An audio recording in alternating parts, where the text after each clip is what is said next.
All right, Brennan, you're not a co-host in this. I got three. I'm aware. Yep. I'm not done talking, sir. Please shut the fuck up while I tell you stuff. See, this is why Neil Gaiman won't come on. Like an audible game of hopscotch. Shut the fuck up, Brennan!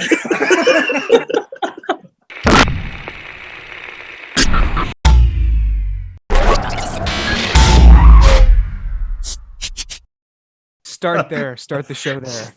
Welcome to Dead Headspace, motherfuckers. This is your only host for the night, Patrick R. McDonough. Unfortunately, Brennan passed away. You didn't have ice cream again, did you? No, I we talked about this. No ice cream before bed. Yeah.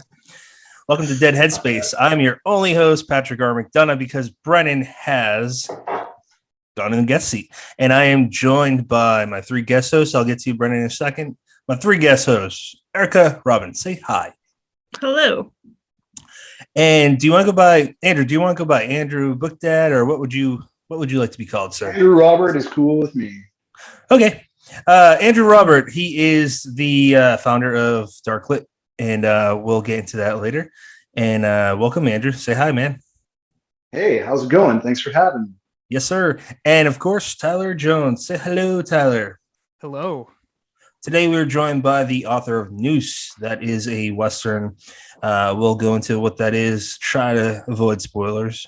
Brennan LaFaro. Say hello, Brennan. Hello. It is truly an honor to be on the show. I can't tell if you're joking, but moving on. That was sincere. That was totally sincere. You lunatic. So let's just jump ahead, man. It's with Darklit, but it went through a few stages. What point do you want to start talking about, like, with this book pre-publishing? Oh, wow. Boy, I feel like the questions are usually a little more specific, but that's probably when you have me as a co-host.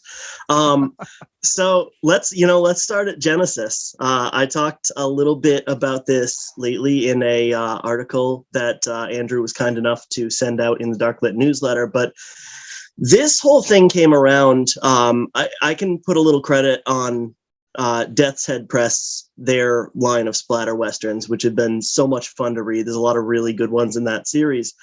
And I was kind of looking to start something new, and I figured, why don't I give that a try, see what I can come up with. And I wrote the first chapter, which people who read it, you'll see the first chapter takes place in 1872. And then once chapter 2 kicks in, we get a 15-year time jump.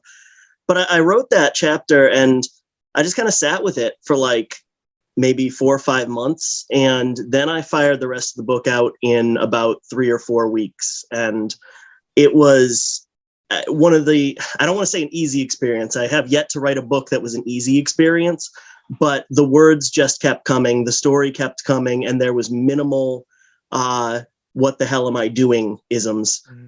So I finished that. Pat, you were kind enough to give it an early read, as was Erica. You guys both provided some really, really excellent feedback. We tightened the living hell out of it. And then it went to Silver Shamrock, and it was bought by them about 2 weeks before they had to close their doors. And I had, at the suggestion of both Mr. Jones here, not of Counting Crows fame, and Philip Fracassi, looked into Darklit Press. They had both told me that, this is a publisher that is just starting to get some things together. And what impressed both of them was the enthusiasm that Andrew has for any project that he's going to put his stamp on. And I really feel like that's something that you can't overvalue in indie publishing, period. Horror, whatever, indie publishing. Yeah. You can't put a price tag on somebody who is willing to put your work out in the world and believes in it with such ferocity. I have only, I'll probably go on at length. Even if he wasn't here, I would go on at length, but I have only the best things to say about working with Darklit, and I'm very, very pleased that Noose ended up there and what Andrew has done with it. Yeah, that's great. Andrew, jump in, man. Tell us about start telling us about your publishing house or your press. And I actually don't know if those are synonyms. I can't speak, but Andrew, tell us about that and where that leads us with Noose. Right. So, first of all, like, I was extremely fortunate to get Noose in my hands. Brendan, you understate how great this book really is, and so far the reviews are the exact same thing. Everybody, the people that haven't quite got it on reviews yet, I put out something with your name on it, and instantly I'm getting people saying exactly the same thing I felt. The story was super immersive, just action packed, but also bleak and it was everything a Western should be, right? So there's the splatter Westerns. This book definitely, I think, fit in with, a splatter Western type theme. This was something on its own. This is, it still is horror, it's dark fiction, but, like I said, everything a Western should be. So I'm very fortunate to have Brennan on my side, as well as anybody else who's been trusting me with their work. We've got some exciting stuff on the go. Of course, Tired, we've announced a book with him. Same with Ross Jeffrey and Scott Moses. Scott Moses, him and I are on the move, man. Like, that book is coming out soon, and it's going to be great. So excited for that. And I've always got stuff I'm working on. It's hard to just talk about it forever, but there's lots on the move. I'd like to it might have been 3 years now, man. I can't keep up. 2 or 3 years ago, you and I have talked for that long, and I've told you many times, like, that's what you're doing with what your first project was. I'm envious of that. That's what I wanted to do with Deadhead Reviews at the time, when that was a review platform, and you just keep climbing up, and it's awesome. I love seeing your evolution. For those that don't know, what can you tell us about Dark Lit Press? Well, I had a clear vision for what I wanted to do. I'm actually talking a lot about this in an interview I'm doing right now with Horror Tree. So anyways, but the vision I've always had is I've always wanted to do what I can to help indie authors. And of course, anybody in horror, that's my passion, right? I love the genre. But I have kind of, found my, I don't want to say a calling, found my passion in marketing. So I had an education in it. It wasn't exactly what I was going to school for, but I slowly kind of trickled into that, and then I've been applying some of the things that I've learned in school, to the press and building up to getting to where it is now and where we're headed. So started with a newsletter, kind of grew out of the newsletter. It was just the amount of content. So we had to get a blog to support the newsletter. The blog did really, really well. But I just didn't feel like Horror Oasis blog was as good, it was offering enough value to authors, right? It really wasn't. There was a lot of foot traffic coming in, and it was a good source, a good outlet for a lot of indie authors who wanted to promote their work. That's great. But, it just wasn't converting. They weren't converting customers. So people are coming in, taking a look at the blogs. There wasn't a lot of value there. So for me to put all my effort into that blog and take that away from the authors after I got Dark Lit going, it just didn't make a lot of sense. So now I've got a lot more time for my authors to help them and support them, which, Brennan will say I'm basically around 24/7. Yeah, very always around to, just there to talk, give insights. If there's something that you want to do as an author, that's what I'm here for. Your work speaks for itself. I'm just here to find the right audience, right? So, and I think I do my best. So that's where things are headed right now. I'm doing everything I can help authors find their audience, And a big focus of that is on marginalized authors as well. So. It's I'll shut the hell up after this comment, then Tyler jump in, and then Eric if you want, and Brennan. But it's surprising. I've only got work up until this year in about 6 anthologies. It's surprising, at least to me, how many people at least don't come off like they give a fuck about their authors. And what I specifically mean is, one thing that I've noticed is, in my experience, the editors, some of them didn't have them, which perplexed me. Some publishers, for whatever reason, don't take feedback or enthusiasm, where it's like things are missing to the point where it's like, why the fuck did I even have, I don't care if it's a check mark on a published story. It feels like I got basically stepped in an oil spill and now my head hurts. So Tyler, this is my weird segue to you to say, how did you hear about Andrew's press, and why were you so gung-ho about it? Yeah, man, that was the most graceless segue I've ever done. Thank you. Yeah. Well, I've known Andrew for a couple years now, and have been with him, cheered him on. He's cheered me on throughout his endeavors, and it's been pretty obvious from day one that the guy's got vision and passion to spare, and that's not easy to find, or as easy as you'd think it would be in an industry full of creative people.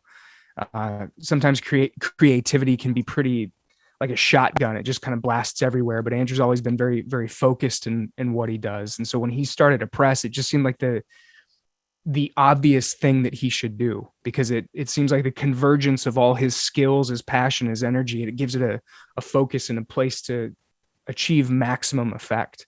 So, and I know he's just getting started, so it's going to be a thrill to see what happens from here. And it's pretty clear in the way, Andrew, that you run things, like the gift for marketing, I think. And Brennan, you and I have discussed this before, how rare that is for an indie press to really have that handled. You know, I was talking to somebody the other day, and Nightfire came up in conversation. The publisher Nightfire. The first thing out of this guy's mouth was, "Man, their marketing is good." Like, that's the association you have with the press, and awareness that you have of them is because of not just their books, but them making you aware of their books. And so the fact that Andrew's doing that so well for his writers is awesome.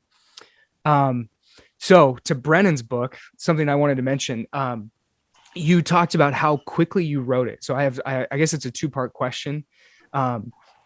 Sometimes when a writer says that, it can make you a little nervous, right? Like, I wrote this thing really quick. And you're like, oh, okay, we'll see. But in your case, having read the book, that sense of energy and momentum really comes across in the story. Like, it was written fairly quick and it moves quick. And that's a benefit to the book. And that's just something I wanted to point out, because you mentioned how fast you wrote it, that I can imagine you trying to keep up with the story as it's unfolding, which is cool. You know, it gives you that kind of runaway horse vibe. The question I guess I wanted to ask was, why a Western? So your first book is, to oversimplify it, more or less a haunted house novel, a unique one. So what made you pursue a Western? Is that something that you've always loved, or did you just want to try it out? I would definitely, I think there's a little bit of both, but it's probably more in the direction of, I just kind of wanted to try it out.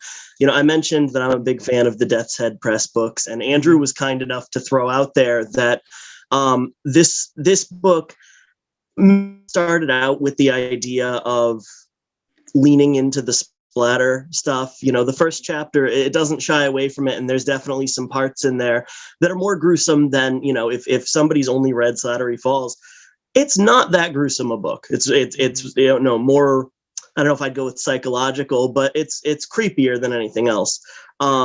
This one definitely doesn't shy away from, you know, throwing the red stuff around, but I also don't think that it really as far as the amount of depravity and gore and the other things that are supposed to go into a Splatterpunk book, I don't think it necessarily holds up to the other books in that series. So this was essentially, I would say, me kind of being inspired by those, but still wanting to put my own spin on them. And, as far as wanting, always having wanted to work in the genre, Tombstone is one of my favorite movies of all time. It's such a damn good movie. And I don't know that I was actively thinking of that when I said, what am I going to write next? But when I started to write a Western, I had that one in mind, and it's the larger than life characters. I think that really stick out to me. The main character in this book, Rory, he was a lot of fun to write. I did kind of go back and forth. I rewrote the first chapter several times. I started it in first person, then I tried it in third, and then I rewrote it in first. And first was the right place to be, because a lot of that kind of larger than life, tall tale aspect, I think you get that less from his dialogue and more with his kind of internal reactions to things and the way he perceives things. Whereas there are definitely characters that fit that model, Noose being one of them. When I wrote the main antagonist in the Slattery Falls books, Patrick was the first person who read that book, and he really just laid me out with all these phenomenal notes. And one thing he kept coming back to is, stop turning this big motherfucker into a Bond villain and having him talk too much. He's creepier if he just shuts up every once in a while and you leave something to the audience's imagination. And I wouldn't say he was a completely different character, but those notes definitely helped me trim him down a little bit. And in a way, I wanted to go the complete opposite direction with Noose.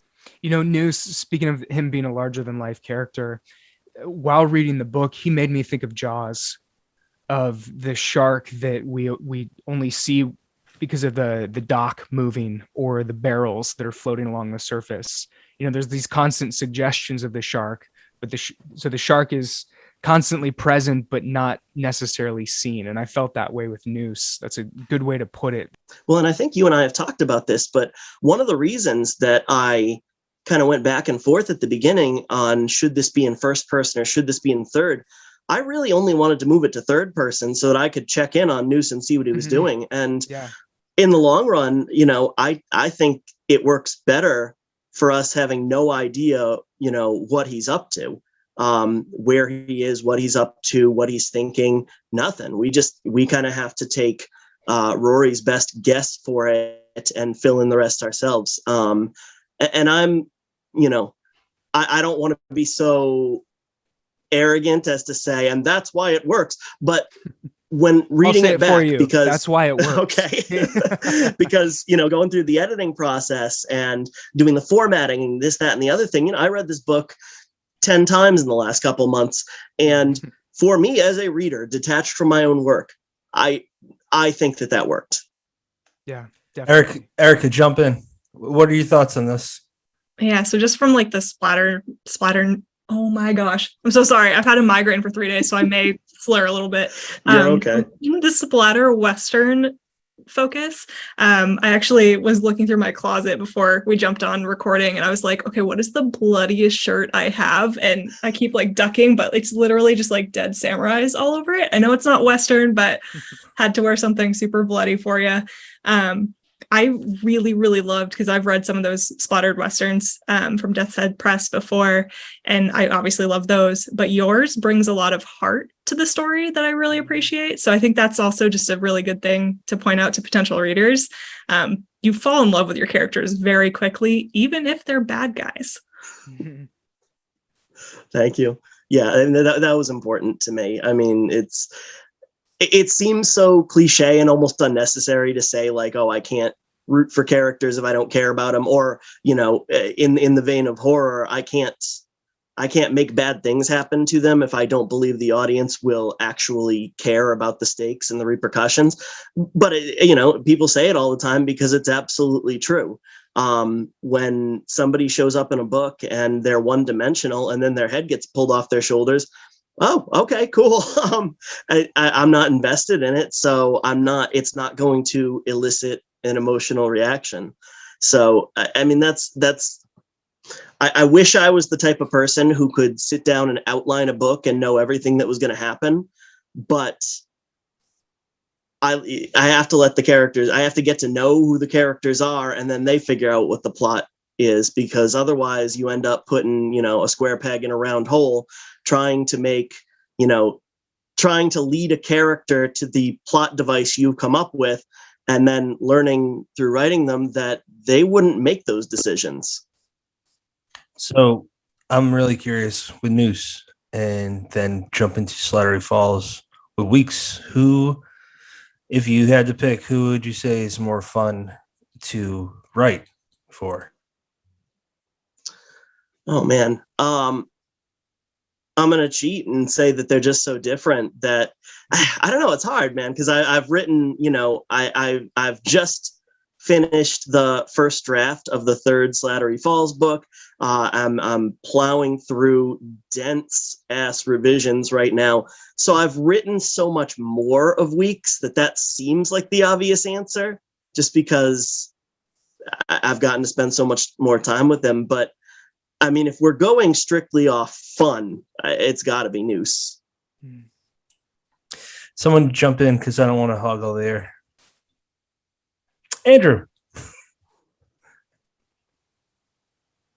Okay, there we go. Sorry. You know what? Let's just tell them we signed up for to do two more books in the World of Buzzard's Edge, right? So all right, hell yeah, let's just tell them. Yeah, let's just tell them. Like, we're gonna do a social post and announce it. Yeah, but like, this is your audience. Let's tell them. Yeah, we signed on to do two more, right? So I think a collection and another novella, right? Novella, novel, whatever it ends up being. Whatever it ends up being. Either way, I can't wait. 800-page epic. Yes. Yeah, Hey, yeah, that'll definitely flow with the 32,000 word original. Do it. I just signed on to do a really, really, really, really thick book. So yeah, I'm not afraid. I'll take it on. That is awesome. So Yep. I've noticed that a big reason why I've noticed indie presses close is because of budgeting, and I've seen and with this show, y'all probably know we don't have to break down who's who or whatever, because the general audience probably doesn't know and doesn't give a shit, and that's perfect. But I have noticed indie presses throughout the years, when they take on more, like a lot in the first year, especially, it's a red flag for me. So with you, Andrew, that's not what I'm implying, but have you noticed, have you taken mental notes on what other indie presses have done, what works, what doesn't work? What are your aspirations? And if you are comfortable saying this, do you have essentially a 5-year plan that you're comfortable talking about? Yeah, absolutely. First of all, more marginalized authors need to come knocking on my door, please. I love you all, but I would love to see more women in horror in my inbox. So, please, if you've got a novel or something in the works that you think fits with my publication, I want to see it. So that's the first thing. I want to work more with people with underrepresented voices. So the next thing is getting some of these books out. I only have a few, and I would like to get some more of these works out, but we got a lot of plans. I want to spread things out more. The pirate series we have in the works right now, that one's going to come hard and fast. These authors, we're in a group chat, we started talking about it, and it just really exploded. Like, all of a sudden, a bunch of these authors that I talk to every day just were like, I've got a book. And that, like, let's talk about it. So, that's kind of what happened with that one. So there's going to be a few books coming out very, very quickly in 2023 with the Pirate series. But outside of that, I'm going to be focusing more on longer works. So in the novel length, and the goal is to spread things out quite a bit more. I want to spend more time on a book than I have been, right? So, like even with Brennan, like it felt like just such a rush to, get him approved, and even that I don't think it was time. The publication ended up coming out first. And this is just not fair. I don't want that. I want to be able to get a book out to book list and write a journal for them to have an opportunity to review it ahead of time. I want, to potentially get a book in like one of the major book clubs, ahead of time, get a little bit of traction before the book is even released. I want more of that for the authors. So that's kind of the goal right now. Of course, my biggest goal in the next 5 years is to get on board with a major wholesaler or distribution company like Consortium Books or IPG. So I am working very hard to do that at the moment, but other than that, we're working on YouTube, the YouTube channel to get a lot more content out there. And the goal there is to basically, support indie authors to getting some of their free works out to promote their paid works. My newsletter, that's grown so much, and I'm not doing enough with it. So I've enlisted help to offer more value to subscribers and keep the momentum going with that. So if we want to talk about a 5-year plan, it's to sell the living hell out of 4 and underrepresented voices. So. That's awesome. I mean, I talked about focusing on one thing I thought that indie presses did wrong, but then on the other hand, you got Charles Arday's press, where, oh my God, it's how the hell is that slipping my mind? Hard case crime books. Thank you. Yeah, I mean, I don't know if they still are, but at one point they were indie and they were super niche, but they got Stephen King 3 times, and they got Lawrence Block and quite a few others. But I guess my point is I could see you walking that path, talking to enough publishers now. You have all the same ingredients as them. And this isn't me just kissing your ass, but for anyone that's interested, that's why I bring it up, which basically is work well with others. Plenty of big names have said, I don't work with people that are basically prima donnas. You work well with people, you know how to promote, and you're really good with social media and find ways to make it work. So best of luck. And I can't wait to read all the books that come up through you, man. Yeah, so let's focus back on Noose specifically. I would like to hear, just so it's not like a shotgun blast, Erica, I'll focus on you first. What is, and try to avoid spoilers if you can, but what would you say your favorite thing is, and what you want to kind of throw out there to potential readers about this book? Ooh. The first thing that came to mind was kind of similar to what Tyler was saying, was just that the big baddie, if you will, isn't super present. I find that extremely creepy. I think of and sorry, this is probably pretty typical, but like The Walking Dead, they've got a slew of bad guys, but like the governor wasn't always there. But when he was on screen, you would hear this very creepy music that would start playing, and you knew he was coming. So when I was reading Noose, I kind of felt like I was ready for him to show up at any time. And like Tyler was saying, like he just wasn't. So it was kind of like walking through a fun house and being like, oh God, is he going to be behind the corner or what's going on? So that really amped up the sense of dread throughout the book, because you never really knew what was coming around the corner. I really, really liked that. I'll do Tyler, myself, and then I'll end with the publisher. So Tyler, go ahead, sir. Favorite aspect of Noose? Just one? You can say whatever the fuck you want. You're like 5 times smarter than me, so go ahead, buddy. Yeah, favorite thing about Noose. It's not what I expected from a Western in the best way.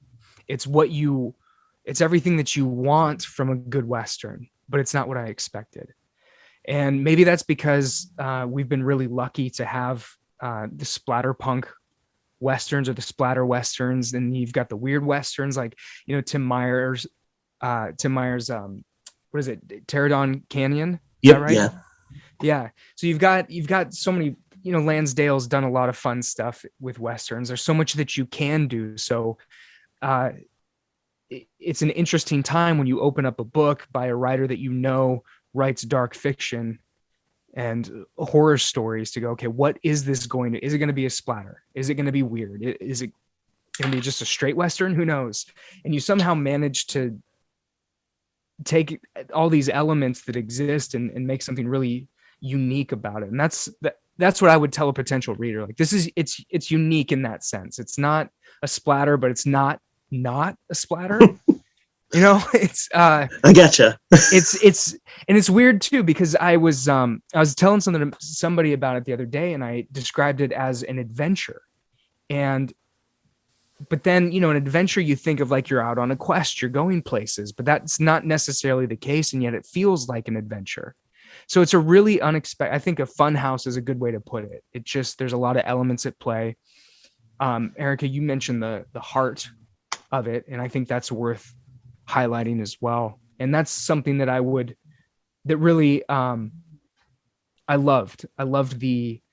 I guess the only way I'll put it is the found family aspect of it.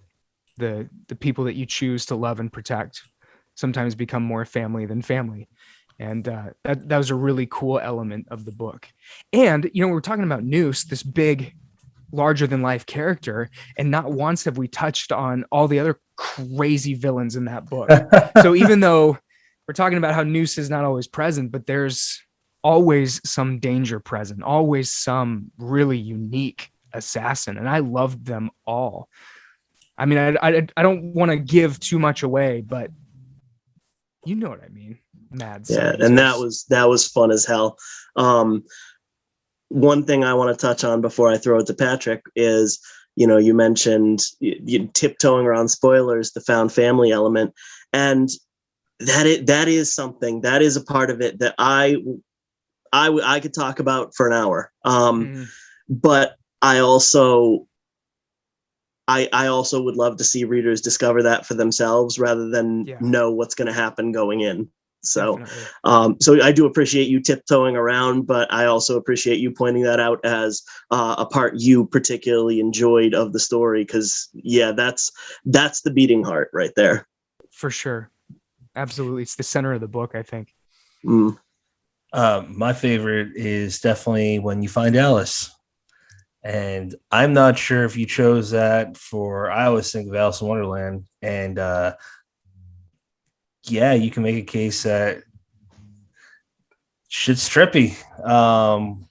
With it's close to reality, yet it's kind of like at times so surreal that you're like, I don't know if I'm dreaming, if I'm fucked up right now or whatnot. But with Alice, that's what, like, Brennan and I love Jordan Harper's She Rides Shotgun, but that book doesn't work the same if you didn't have the daughter in it. And with Alice, when you have that element, it really brings home the family aspect. But tell me if this is spoiling, I'll cut it out. But the fact that she cannot speak, that just focuses on a brand new element, because I don't really think that we focus on people with any kind of handicap. And why not? People have had misfortunes and birth defects since the dawn of time, but we don't really focus on that. And that's, I think, important. Andrew, go ahead, buddy. Yeah, you're 100% right. First off, we do not talk about people as people are, right? Myself and Mark and Alan Gomes, we've talked about this at length in interviews and things, but diversity in characters and inclusion, like, these are important things. People, they want to, like like me, I'm legally blind, right? I'm a person with a disability. I would love to hear more stories with people like me, like something that I can relate to a little bit. It helps me, you know, get more involved in it or have a reading experience, right? And I think that's the most important thing, is providing the best experience we can for readers. I think Brennan did a great job of that. I think, there was lots of different characters. There was a good diversity that people are easily able to relate to, and it is showing with people what they're saying about the book. They are saying, like, they just couldn't put it down. They couldn't let it go because it was such an immersive tale, right? Like, and I think going forward in these next stories, like if you read "Come and Take My Hand," right? I think it's very much the same there as well. So I expect pretty much the same going forward from Brandon, and I think people are just going to love everything that comes from it. No pressure. Yeah, no. Second book better capture all of this shit. Come and Take My Hand. That's a good point. Brendan, why don't you tell us about that, buddy? Yeah, so I mean that's a story. I guess we could call it a prequel to Noose. Basically, toward the end of Noose, I kind of found myself very interested in a question that I set up and didn't answer. So I wound up. Actually, it's funny. I'm gonna touch on a couple of the stories. Andrew mentioned that one of the books we're going to be doing is a collection of stories that are set in and around Buzzard's Edge. So I'm going to tell you a little bit about how that idea came about. Because in addition to taking on Noose, Silver Shamrock also had an anthology, one of their big midnight anthologies in the works, called Midnight in the Stagecoach. And I started writing Come and Take My Hand relatively soon after I finished Noose, to just kind of expand on some characters and almost kind of find the answer to a question that was hanging out in the back of my head. Now, the simple synopsis is this follows little 11-year-old George Holcomb before he becomes Noose, and he has a mysterious visitor at his window every night, and he is petrified of her. He kind of builds her up in his imagination as this monster, and then he starts to get to know her, and there's a little bit of, as the story unfolds, we kind of find out that what's outside the window is a whole lot less scary than what's happening, under the roof of his own house. And it's got supernatural elements. It's absolutely a coming of age story. And I worked really hard to try and make it a story that you could read and then never touch Noose, or vice versa. You can read Noose, and I think Come and Take My Hand expands on it, but I don't think that there are elements in there that make that the book needs in order to click on all cylinders. So I wrote part of that story for Stagecoach, and then, Silver Shamrock was kind of building it up as a Splatter Punk anthology, and I kind of put it aside. I said, it's not really going that direction. So I wrote a second story that is absolutely Splatter Punk, and is going to be in one of the anthologies that kind of arose from the ashes of Silver Shamrock, and that would be Death's Head Press's Hot Iron and Cold Blood, edited by some schlub. That's fucked up, man. I know, it's so terrible. Edited by Patrick R. McDonough and out later in 2022. That story is called Holes, and it also, again, it kind of has this tangential connection to the original, to Noose, but you can absolutely read them apart from each other, and I think they both still work without the other one, but just kind of builds that mythos and adds on. And then when another anthology sprung from those ashes, I was thinking that I'd like to try and get in this one too. What the hell? Maybe I'm a Western author now. And I wrote this I'm a huge Arthur Conan Doyle fan. I love Sherlock Holmes, which is why I allow Tyler to dress like he does when he comes on our show. But he allows it. he allows it. But I'm like, I kind of wanted to write this Sherlock Holmesian detective kind of transplanted into the West. And I wrote this story that I really love in 5 days, submitted it. And I said, well, if this gets accepted, then that's great, because this is a good paying market. And if it doesn't, I've got my free story for Darklit Press to use to promote the book.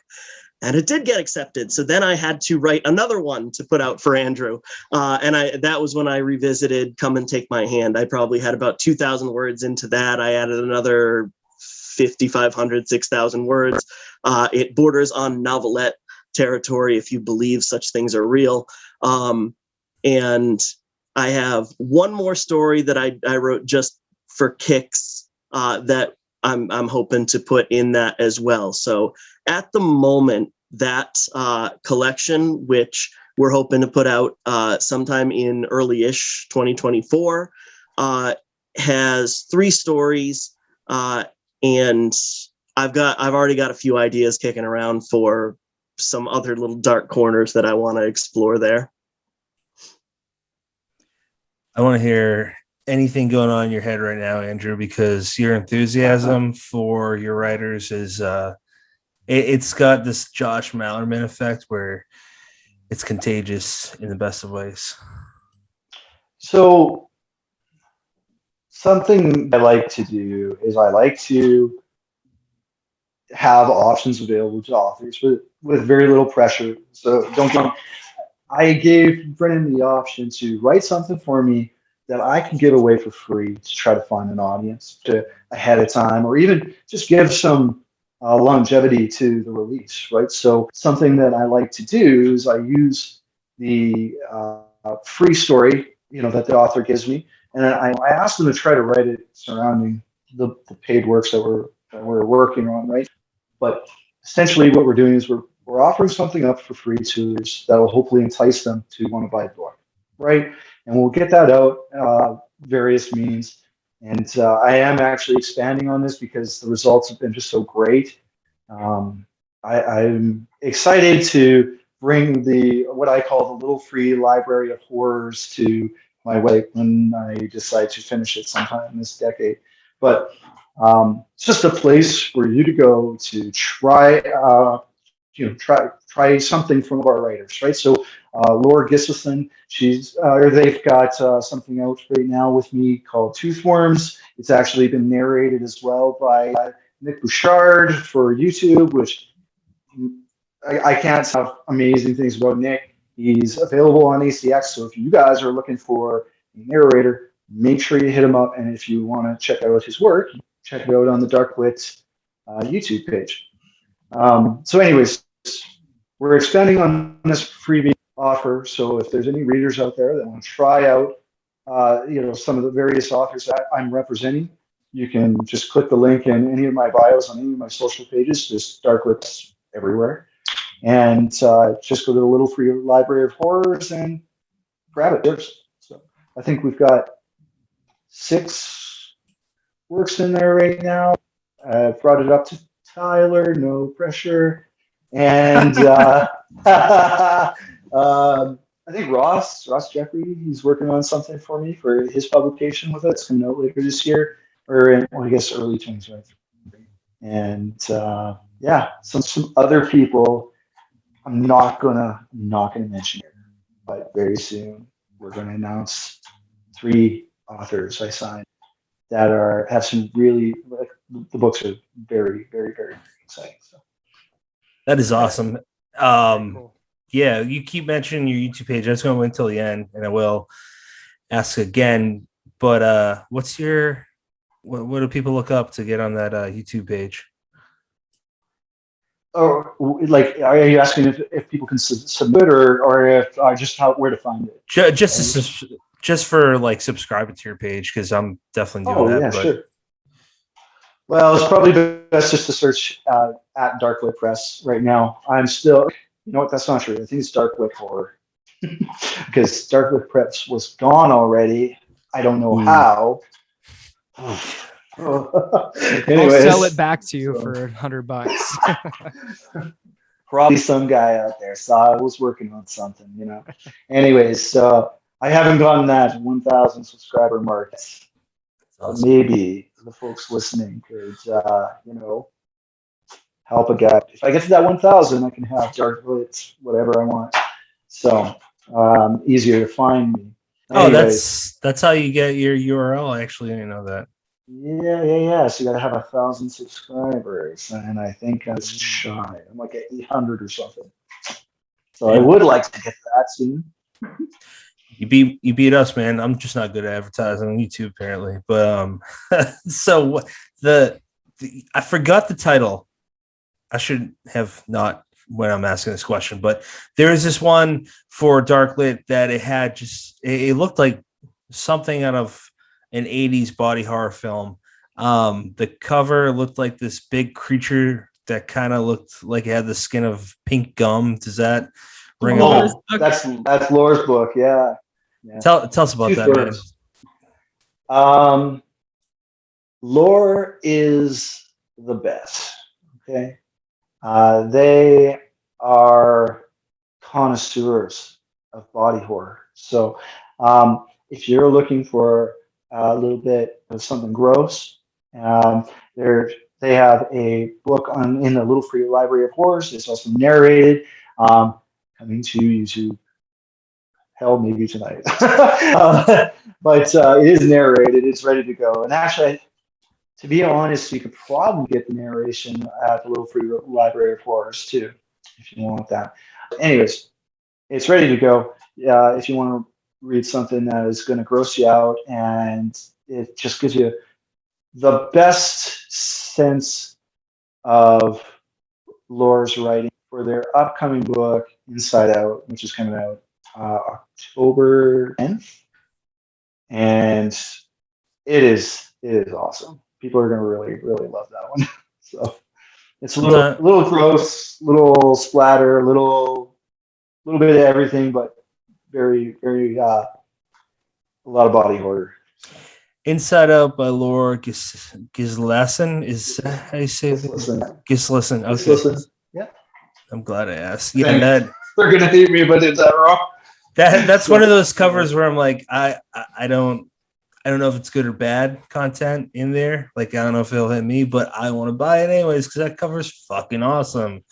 Some covers just do that. Do you stick to one graphic? Like, there's some publishers that will just have one or a few artists in their bullpen. Who do you have? Are you still doing a trial and error with who does cover art for you? Yeah. Well, no, that's not so. Initially, I tried out Donnie, and I love Donnie Goodman. He has some incredible covers. I think everybody really likes Donnie's cover work. But, Don Noble? No, sorry, Donnie Goodman. Oh, I'm sorry, Donnie Goodman. Yeah, he does some excellent Donnie covers Goodman. for sure. So he did Noose, right? And I love it. I have been working very, very closely with Christina at Trueborn Design. That's NW Reader on any social media. She is the best. If you're going to hire somebody, I cannot say enough good things. If you are coming on to work with me right now, you are going to get pressure to work with Christina, and for so many reasons. Okay, so first off, she does everything. Okay, there's a lot of cover designers that just aren't adept in more than the design. Okay, so first of all, her designs are incredible, and I always like them. She adapts with different trends, which is great too. So her and I are always working on something new and exciting. But what's best is I can go to her, I could tell her what my plan is, and she's going to do it. So with Tyler's upcoming book, and well, actually, that's not true. With all of my upcoming novels going forward, we are investing a little bit more in the hardcovers. So we're going to be having full matte dust jackets on her covers. So she is designing those, and it's like if I need an audiobook cover, if I she knows what I need, when I need it for every platform that I need it for. So there's no guesswork with everybody else that I work with. As great as a lot of the artists are, I just can't stress enough how important it is to know that I'm going to need something and I'm going to get it with Christina. Like, she's like, anything going forward, she knows I need an audiobook. She knows the size, the paper, and what I've got going on, what platform I'm going to need it for. Because every single platform, whether it's Ingram or Amazon, they always need something different. ACX, same thing. So if I getting a cover design, I'd like it to all be with one person. And often what I'm doing is taking bits and pieces and giving it back to Christina anyways to then get the finished product, right? So that wasn't the case with Laura's book. Eduardo Valdivia, I hope that that's for, sorry if it's not. He is this incredible artist as well. He did the full wrap. He just did a spectacular job. Something that was really cool that he does is he actually has a Twitch channel, so you can go look at him up, and any designs that he does, he always streams it live. What was so cool is joining in on the chat while he was making the book cover for Lore. It was incredible. There was maybe like 30 people in this chat, and they were so invested in Lore's story without having any idea what was going on with it. Just watching the cover design, and those 30 people they're going to buy the book. It was a really cool experience. So be on the lookout for things like that artists might do, and get involved if you can. I can't say how great that was. It was really fun. So yeah, And it was Christina is the best. I just want to get her name right. So it's Christina what? I'm not sure if she wants to say it on. What's her? Whatever, yeah, what's her tag? Her handle is NW Reader. N is in Nancy. W is in World Reader. Very cool. And the company I think is called Trueborn Design. So Trueborn, just TRU Born. That's awesome. She's on social media. Yeah. No, I don't want anyone's surname given away if they don't want it. I just I'm aware of her graphic design or her covers from the past. They're good. She does a good job, man. Brennan, I am going to read you a comment. Yeah, it's not a question. A comment from Janine Pipe and Shelly Campbell said, second this, but it is from Janine that says, not a question. Just tell him I think he is amazing. I'm so proud of everything he has achieved so far because there's so much more to come. So anything that you want to retort to that, sir? Oh, I love Janine to death. I've loved Janine to death since before she decided that she was going to blow up and be great at everything. So I'm honored that she, still takes the time to check in on us little people. Then we actually got a question from Lee Murray. Interesting that in Noose, sound plays a big part in. Hold up one sec. Okay, sorry about that. Interesting that in Noose, sound plays a big part in maintaining the suspense. Is there a particular sound tune which Brennan LaFaro associates with Fair? And then one more question. And also, how many bodies is the appropriate number that one should have buried in the backyard? Let's do the body one first because that's short. The answer is 3. Any more than 3, and you run the risk of attracting unwanted wildlife and legal attention. 3. Wait a minute. I can't get past the fact that Tyler is vigorously nodding his head like, yep, done it, know it. This is a discussion we've had. Yeah, okay. He's absolutely right. No. It's for 2, the you book. don't get the 2, you have to shell out for fertilizer, and that stuff is expensive. Any more than 3, and it draws unwanted attention. So 3 is the number. I will trust you on that. As De La Soul said, 3 is the magic number. Do you want me to repeat the first question? No. I think I've got the gist of it. If I miss anything, you can hit me. Actually, I want to just take a second to say thank you to Lee. She is so cool, and I was, she was somebody I reached out to for a blurb, just kind of fingers crossed, but fully expecting I'd love to help you, but I'm just swamped right now.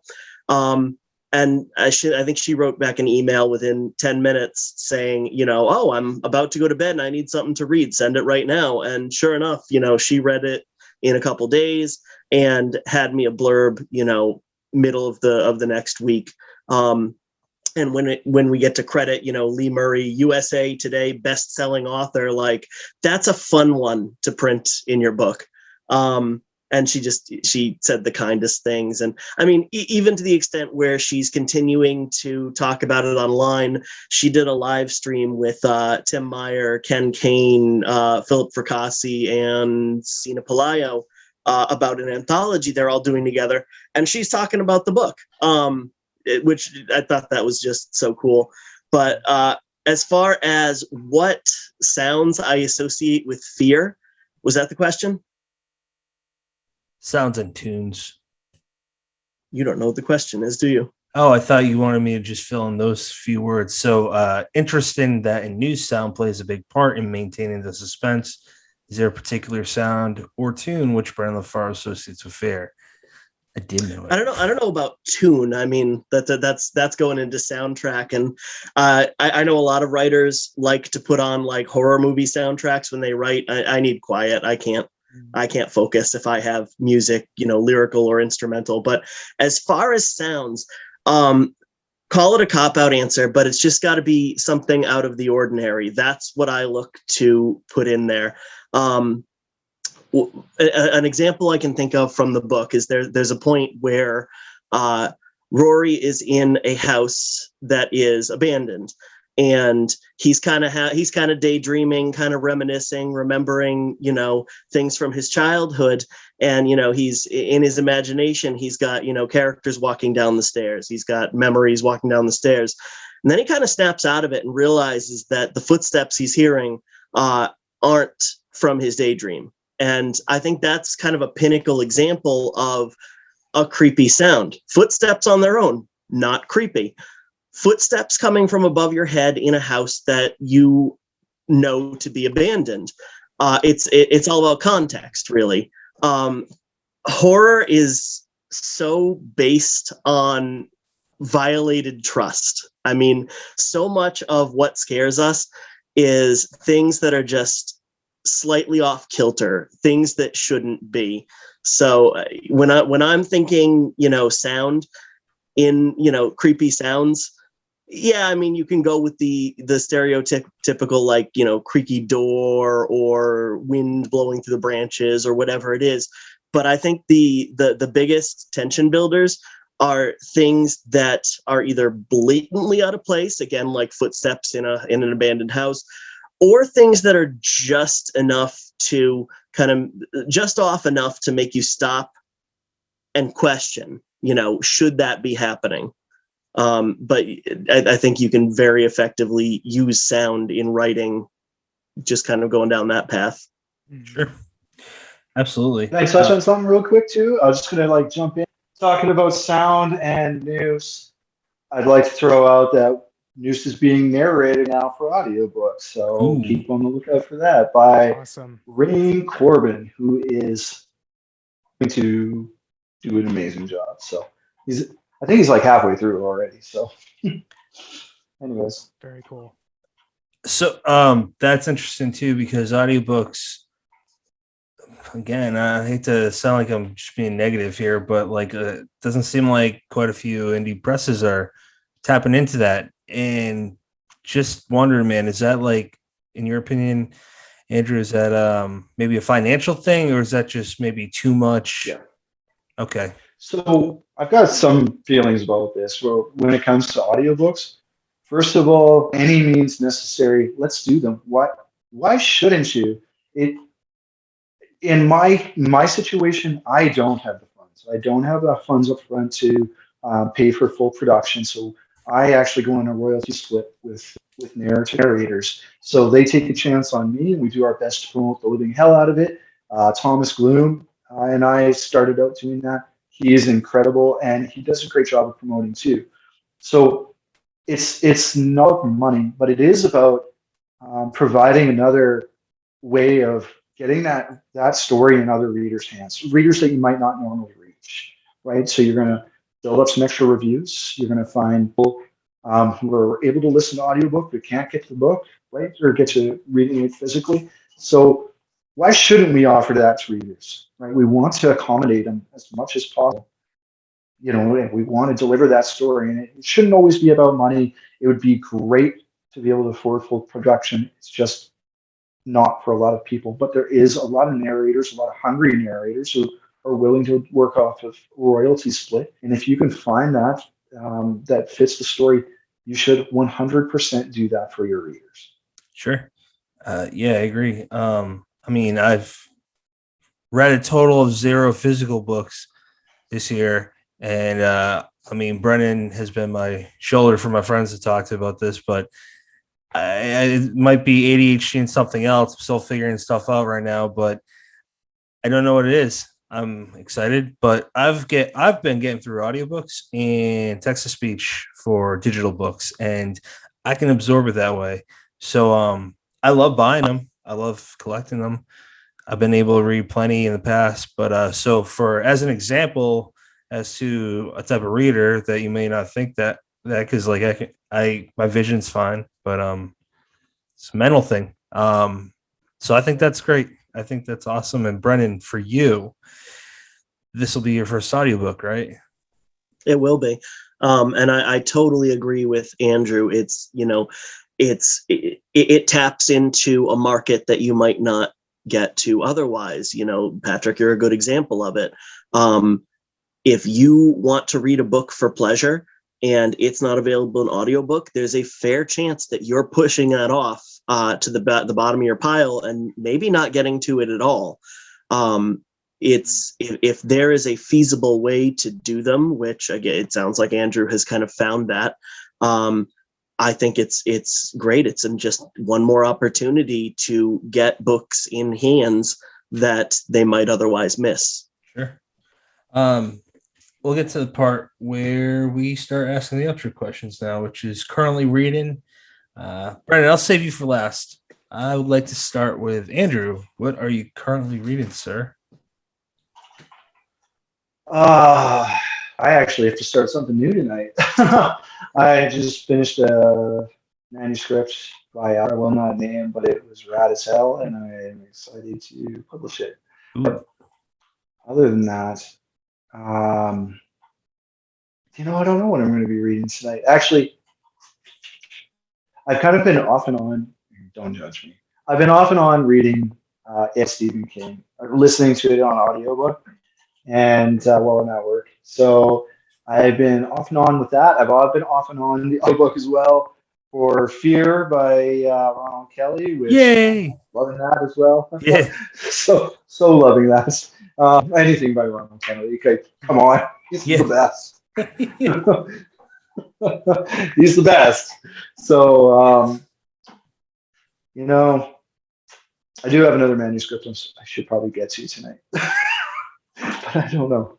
I kind of get burnt out. I got to read for pleasure too. So, yeah, no, I totally get that, man. Tyler, what are you reading right now, man? I am reading Fairy Tale by Stephen King.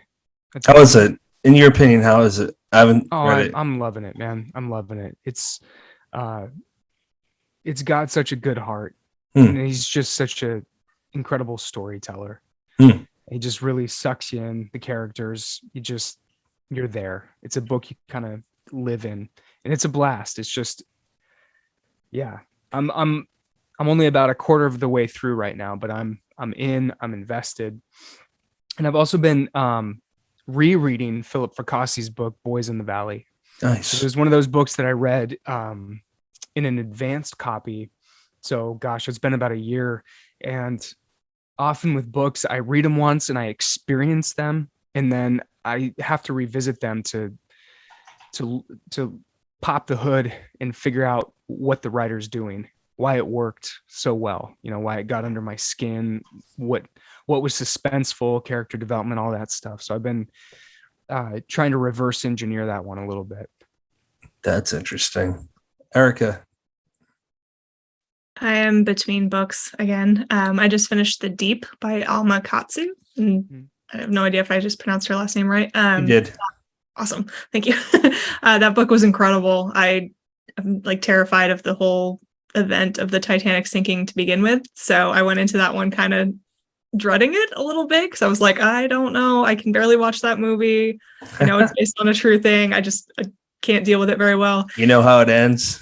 Yeah. So that was like the good part. I at least knew something that was coming in the book, but she's got so many twists and turns in there. I was hooked, and it's a pretty beefy book. I think it was like 400 and something pages, and I read it in a day. So that was great. Holy shit. I was seriously like stuck in the story. I needed to know what happened, and it's a dual timeline too. And it's one of those situations where I couldn't choose, if you like forced me to, which timeline I liked better, because they were both incredible and I just wanted to know what was happening. But I'm going to dive into Red Widow next, also by Alma. So I'm excited for that. I just finished Forever. Go ahead, Andrew. Oh, I was going to say, I got to really admire like the readers who can take on so much, read so quickly, like and enjoy the book so much. Like you and Steve Stred and Janelle Jansen, like was 400 books a year or something to read. It's incredible. So thank you. I'm glad you do it. Glad you do what you do and enjoy it. So something that you said to Ron, thank you for being you. That was really beautiful. And it's really sweet because it's coming from you. So Brennan. I am also reading Fairy Tale. I would imagine I'm probably not too far away from where Tyler is. And, he said it has a good heart. I would definitely echo that. You dive in and it's very grounded, but it's also got elements of two of my absolute favorite, pieces of work of his. It's that there's a little Dark Tower about it, but there's also a hint of 11/22/63 about it. And they're not like glaring reprints or anything like that, but some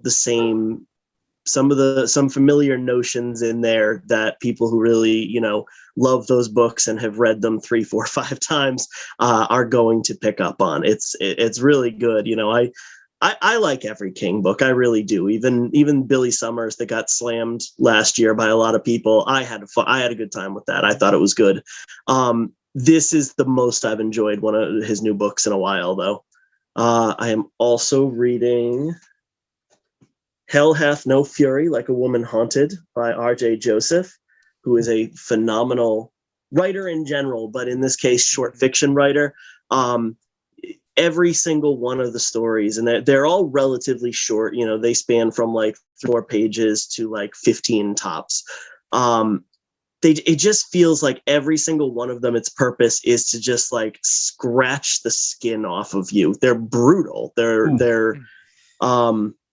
She just doesn't hold back. You can tell she's not sitting at that computer thinking, oh, gee, should I write this? She gets it on the page and she puts it in your face. She doesn't mess around.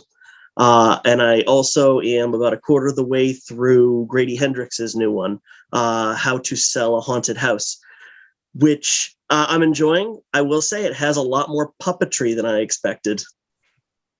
I don't know what the fuck that means because I haven't started yet, but I'm interested. That's a hook.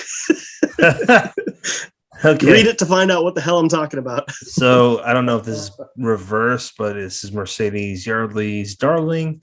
It's a novel that just came out recently, and I'm almost all the way done. And basically, there's elements that remind me of Slattery Falls, where missing kids, supernatural elements, but I'm assuming here, but it feels like she's putting in aspects of her life. We'll have her on in a couple months, so we'll dive into that later, but it's really good. She is such a sweetheart, but she can write some dark shit, and I love that about her all the more. And then I just got this in the mail today. The King is Dead. It's a 1994 anthology. It's got Clive Barker, Joyce Carol Oates, Joe Lansdale. I bought it because it has the original Bubba Hotep in it, and I've never actually read it. Love the movie. So that is what I'm currently reading. Where can people follow you? Brennan, I'll start with you. At Brennan LaFaro on, I believe, just about anything but TikTok. I will not do that. BrennanLaFaro.com, and definitely jump on the newsletter. That's BrennanLaFaro.substack.com. Thank you, Andrew, for lighting a fire under my ass to do that. Andrew, where can people follow you and your press? Oh, the Book Dad on everything is my handle, as well as Darkwood Press on everything is my handle, and you can find me on absolutely everything. And please, subscribe to my newsletter as well. There's, I promise, if you are a subscriber or you are going to be a subscriber, there's a lot of really, really good content coming. I've got some help to get that going. So please subscribe. Good stuff coming for that. And really quickly, Mercedes Yardley, Dead Red is one of the best books I have ever read in my life. So, 100% read that. It is devastating, but it just really killed me. I couldn't read for like 2 weeks. It was so good. Wow. So, anyways, I'll let her know that Little Dead Red. Yeah. That's awesome. Where can people follow you, Erica? Oh, geez. I was not anticipating that coming back to me. I'm a mix between just at Erica Robin and at Erica Robin Reads. So I guess I'll just direct people to my blog. If you're interested in following a blog, it's just ericarobinreads.com. And Tyler, where can people follow you? T Jones Writer on social media and tylerjones.net. Excellent. And you don't have a Facebook. Technically, I think my wife set one up for me, but you're not missing out. You're not missing out. No. Can I really quick? Erica, I love you. So, like, everything you do is amazing. I appreciate everything you do. You're fantastic. And, on behalf of everybody, thank you so much for taking the time and effort to read and blog about our books, because it is a lot of work. I know that, and it's very much appreciated. So thank you. Tyler, you're awesome. I'll talk to you, and maybe I'll read Fathom 5 tonight if you send it to my inbox. Just saying. Just saying's all, maybe get it to me. I'll read it ahead of time. Brennan, thank you so much for trusting me with your book, dude. I appreciate you so much. And Patrick, thanks for being a friend, dude. Yeah, man. I love your work. You're a hard worker. Damn, that threw me off. I was going to say final thoughts, but Andrew clearly just said his. Throw it. You can say it. My final thoughts are this was cool. I like how when we have a repeating guest on, definitely not the co-host, that we kind of mix it up. So it's not like, I named the episodes after each author for the most part, and you're kind of getting something new every time. Brennan, what are your final thoughts, sir? I actually thought Andrew's final thoughts about Erica summed up everything perfectly. We all love you to Erica. death. Excuse me. That's rude. I'm still talking. We love you to death. Thank you for everything you do. I've said it online. I've said it to you, but you have been so unbelievably supportive of everything I've ever done. It must be exhausting, but it is extremely appreciated. Tyler, I appreciate you making some time, although it's not that late there, so I'm only like kind of appreciative. Thank you anyway. I mean, maybe you had to eat dinner early or something. Patrick, thanks for setting this up. I appreciate it, man. Coordinating schedules and all that. And Andrew, it's so cool to, meet face to face. I've been bombarding you with messages and pestering you several times a day, talking every day for the last 3 months. So it's kind of cool to get to chat face to face. And you said thank you for trusting you with my book. Thank you for coming through, man, because I have just been so impressed with everything you have done and continue to do with it. I have nothing but good things to say. More coming. Yeah. Yeah. Don't be afraid to order at your local bookstore. Just saying. Don't be afraid. But don't be afraid. Libraries, I'd love that. That'd be amazing. It would be. It is available. So go ahead. It'll happen. And then he wants to spoil more future things. I don't know if we can take it anymore. Erica, it's worth noting that you also were the very, very first person to ever leave any kind of review for the show, which we will never forget. That's why we bother you in our group chat. Erica, answer us. Just kidding. She does. She's awesome. That's not funny. I'm not funny, so I need Brennan. I'm just like a fish out of water. Erica, what are your final thoughts? Well, thank you guys. I'm like a mix of sweating because I get really nervous when people say nice things to me still. I can't take a compliment, but I'm trying and kind of crying. So just thank you guys for inviting me on. I'm always honored to be here. And Andrew and Tyler, it was awesome meeting you guys virtually. Hopefully we'll meet in person at one point. Tyler, I still need to read your book. I didn't want to blank on the name, Almost Ruth, at the top of my pile. That's a great Brennan one. keeps saying I need to read it. I promise I'm going to get to that soon. And yeah, Brennan, thank you for letting me read Noose early. I have the stack of paper that I printed with all my tabs of passages that I absolutely loved of the first round of reading that for you. And I'm just like, I can't believe you guys still trust me to listen to my feedback on your books, but it's awesome. And also thank you guys for not getting sick of me on social media when I'm constantly tagging you guys and stuff, trying to get the word out because I want more people to read this book. That's awesome. Tyler, end strong, man. Give us a Tyler Jones send off. Final thoughts. Buy Noose, read Noose. It's a fantastic book. It's a page turner. Brennan has really written just a story that's an absolute blast that has a lot of heart. It has a lot of creepiness. It's just a good book. And once you pick it up and start reading, you won't be able to put it down. I know that sounds cliched, but that is what we're all searching for in a book, isn't it? That book that you open, and as soon as you're in that world and you meet these characters, you're along for the ride. And it's a fast train ride into some dark places, and it's an absolute blast. And Brennan, I think you should be incredibly proud of yourself. And I hope that as many people read this book as we can possibly get. So thank you all for having me. Brennan, congratulations on the book. Andrew, congratulations to you as well for putting it out. And yeah, it was wonderful to meet you, Erica, in person. Andrew, wonderful to see you again. And thanks for letting me come on again, you guys. It's always a blast to hang out and chat with you. Absolutely. Yeah. Thank you, man.